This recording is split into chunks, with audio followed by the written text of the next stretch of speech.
Hi viewers, welcome to today's episode of Kitchen Romance, brought to you by Married with a Life. My name is Peace. I am the founder of Single with a Life, which is the main vision, which is about effective singleness and marriage preparation. We equip our singles to discover their purpose, live effective lives, and also prepare themselves towards marriage. And once they get married, they are now moved to the second vision, Married with a Life. We also run marriage preparation classes for our singles who are in relationships, or even those who are not in relationship but they want to get themselves to prepare, because you know what, the best time to really prepare and get yourself equipped with knowledge about marriage is when you are single. You don't prepare on the battlefield. You prepare ahead of time so that when you get there, you have the right tools to be able to fight and win. We also encourage our young couples to get on board with the marriage preparation classes, because we believe that learning does not stop. And sometimes there are things that we pick up from the environment, from our culture, from our family background, which are not necessarily right, but they can influence our marriage. So the marriage preparation classes is organized for singles and young couples to help correct some of the mindset that may not necessarily help us in our marriage. And we introduce godly principles and show you practical examples of how to implement them to help you have a happy and a better marriage, which is the aim of Single and Married with a Life, equipping singles and couples for purpose and better marriage. Today I'm going very local again. In my previous video, I prepared banku with tilapia and pepper. So if you haven't seen that video, please check the Facebook page or the YouTube channel Married with a Life and watch it.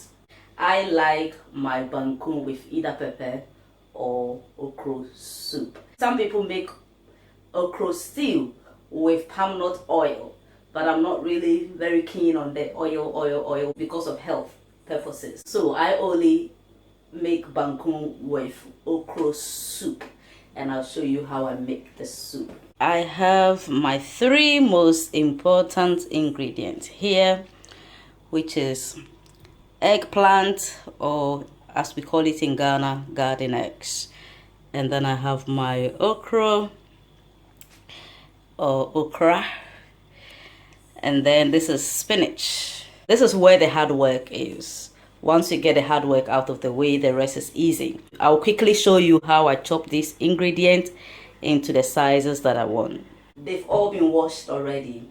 I'm going to start off with chopping the garden eggs. So I'll just put lines in them. I normally like to chop it into very tiny pieces. Okay, and then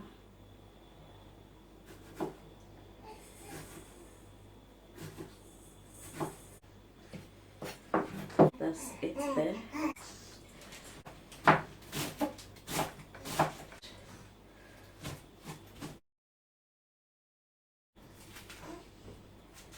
Again, I want to chop it into very tiny pieces. When you finish, you can chop it through again.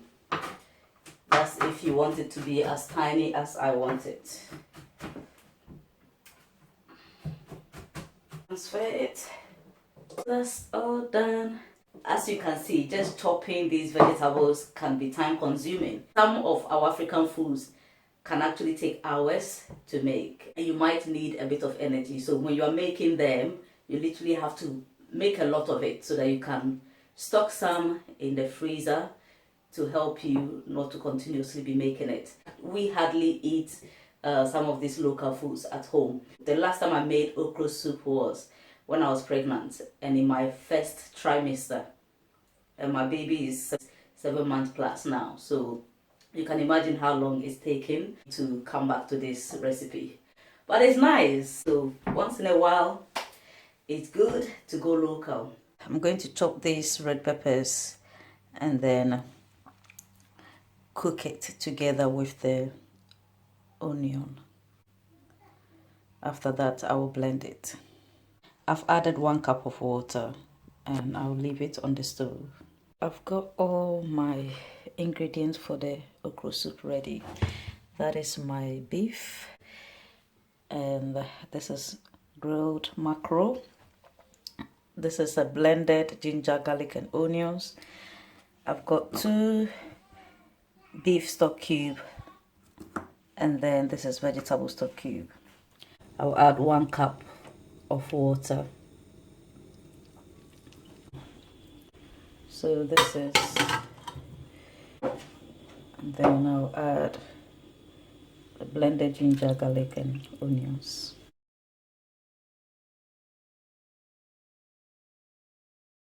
When I was in Ghana, when we cook these things, we add something called kanwo.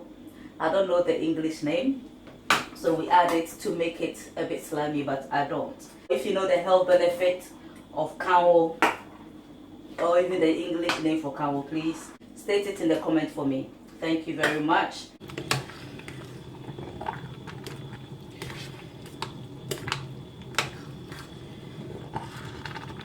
I'm going to drain the water onto the beef. I'll leave this to cool down and then I'll blend it.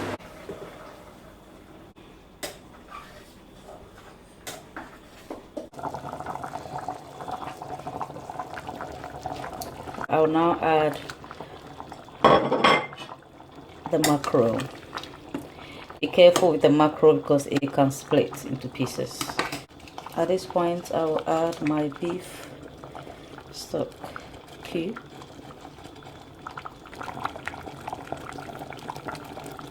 And then the vegetable stock cube.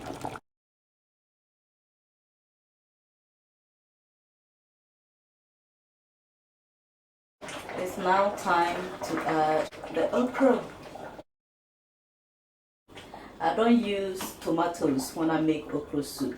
The tomatoes reduces the sliminess of the okra, but I want it to be slimy, so I just use the red bell peppers instead.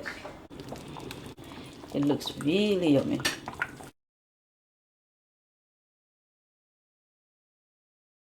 I've still got banku here. I'm just going to dish out the soup.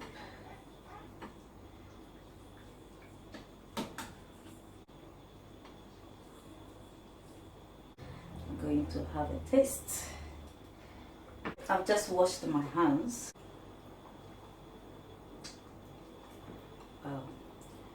The salt, the taste, everything is perfect. You can't eat this with a spoon or a fork. You could, but it is not the proper Ghanaian traditional way of eating this kind of food. Please like this video, share it on your timeline, leave a comment, subscribe to the Facebook page or YouTube channel, whichever platform you are watching from. Please subscribe and have a nice time. Bye.